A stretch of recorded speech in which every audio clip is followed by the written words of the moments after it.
What up? This is Matt from Gear Zombie, and today we're going to talk about how to reamp your guitars. Gear Zombie.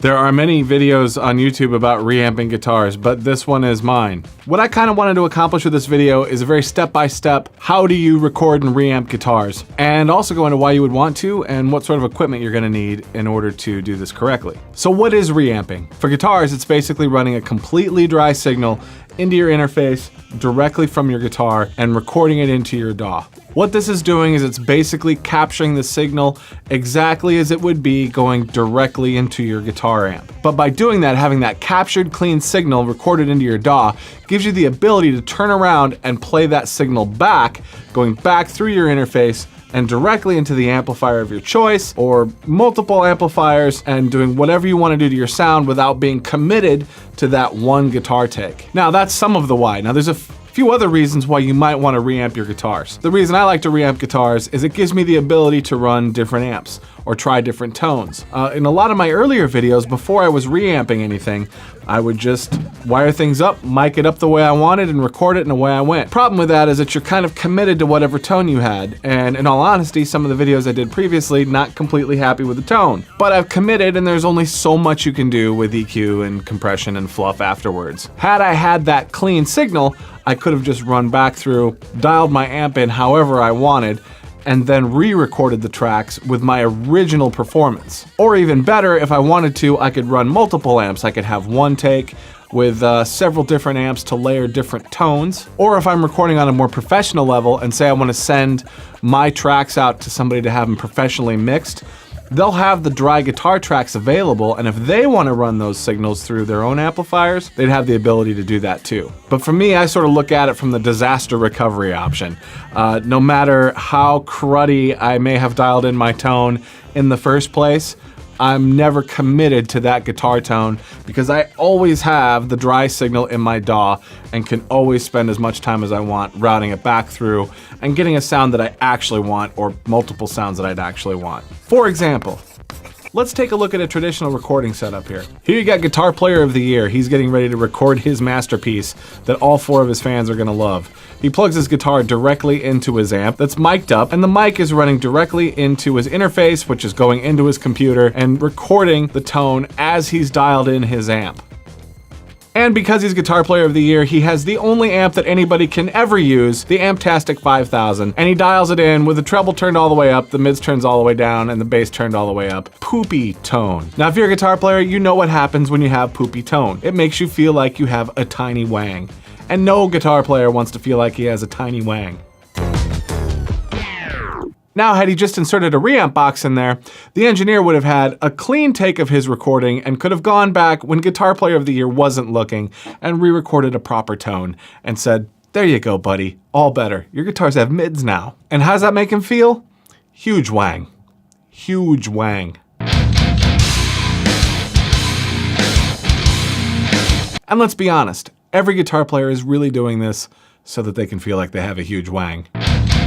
Okay, so what kind of equipment are you going to need to reamp? That equipment kind of varies, but there is a best practice on what you can do to ensure that you get the best sound while reamping. The first thing you're gonna need is a recording interface, something to go between your instruments and the DAW on your computer that you're recording with. Now, most interfaces today have multiple ins and outs. I have a few different interfaces that I like to use, but for today, we're going to use the Roland Octacapture. I'm not going to go into the specifics on how to do this on every interface because it's gonna be a little different on each one, but the basic concept is gonna be the same no matter what you're doing. This interface, I don't know if you can see right there, has a high Z guitar input. I could technically plug my guitar directly into this interface and record my guitar tracks straight into my DAW without using any other equipment. Now the downside of that is that if I do this, I'm recording a completely clean guitar signal, which if I'm doing anything rockish at all, can be very uninspiring. To get around this, I use the Radial J48 Direct Box. Not a paid endorsement. Which I just picked up recently in the entire Radial Reamping Kit. And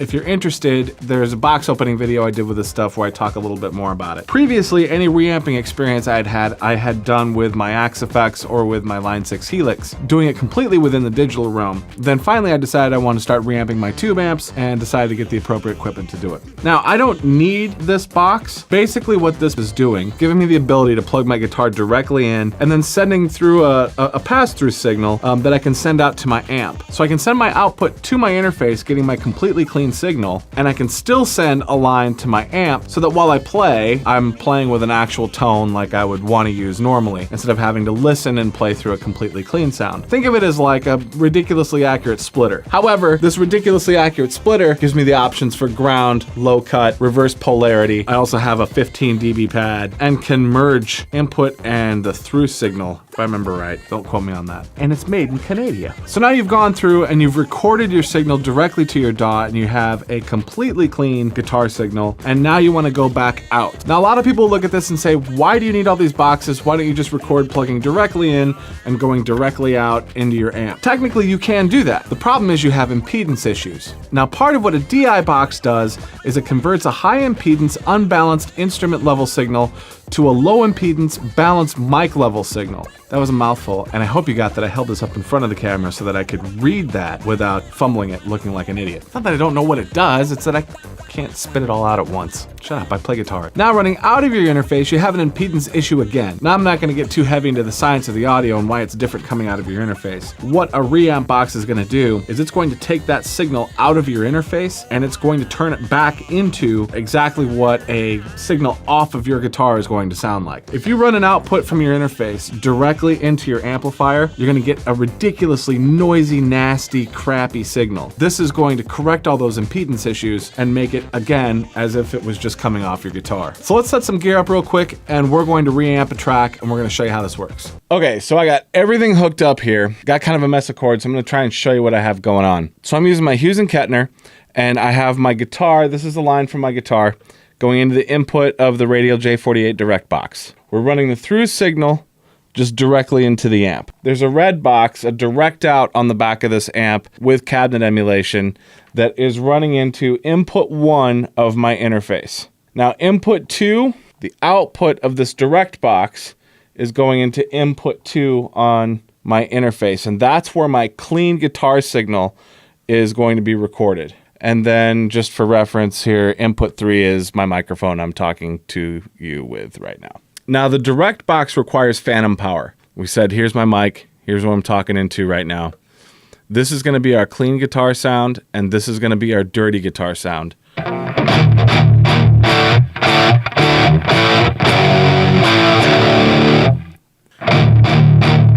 But right now you can see that both of those are metering. Now I have my interface set on the mixer portion of it where my DI track is muted. Now I have it open. So there's the direct track. But that's not much fun to play on. So we're gonna, let's play a quick something here.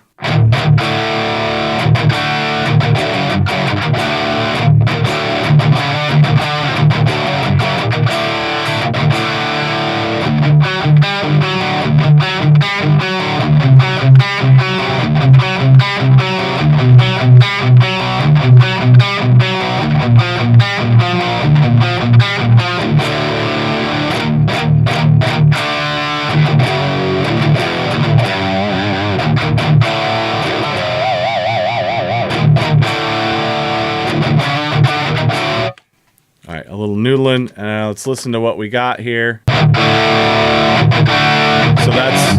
that's our dirty guitar track. Here's the DI.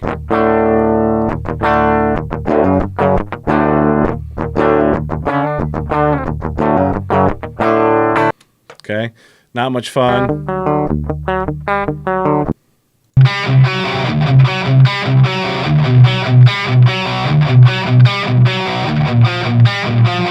So I'm going to use output 4 on the back of this just for no other reason than just it's a random output. And we're going to use output 4 to go into our reamp box. So I've taken output 4 from my interface.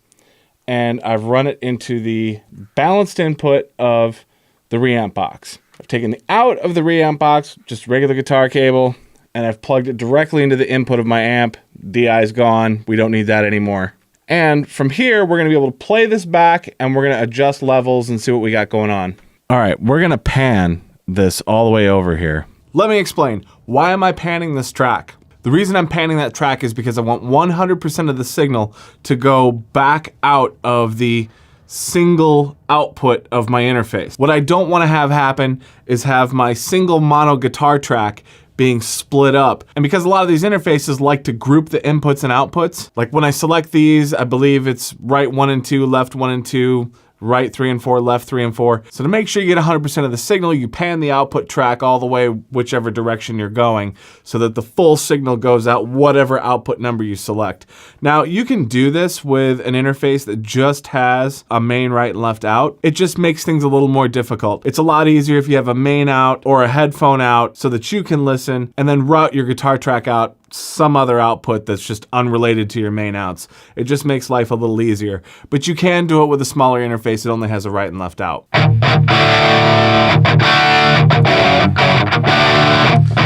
Now the cool thing is from my reamp box, I've got input, so I can adjust my level from right here. So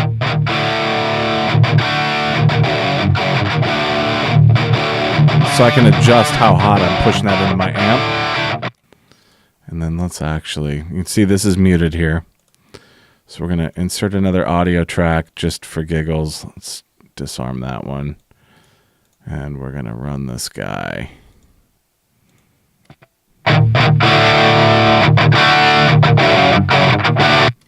Okay, so now we're gonna fiddle with the controls here a little bit. You can see I'm creating a track here.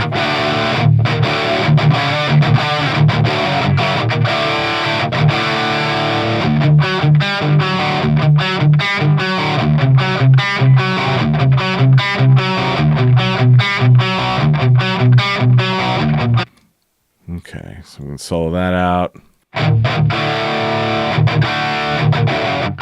So pull the gain way back.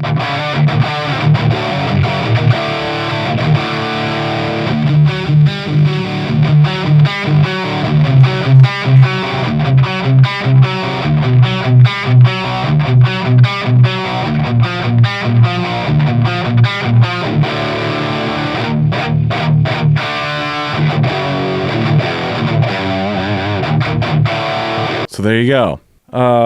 Let's say we wanted a clean track.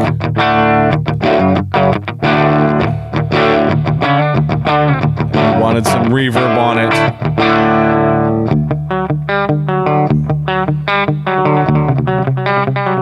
Maybe some delay. See, with reamping, I have the ability to do things like this and experiment like this with my actual performance take without committing to anything, because I've always got this dry track here that I can play with that will allow me to do whatever I want. I could run this into other amps if I wanted. I could throw a boost pedal in front of it. Whatever you decide that you want to do, because you have this dry track, you now have the ability to manipulate it however you want.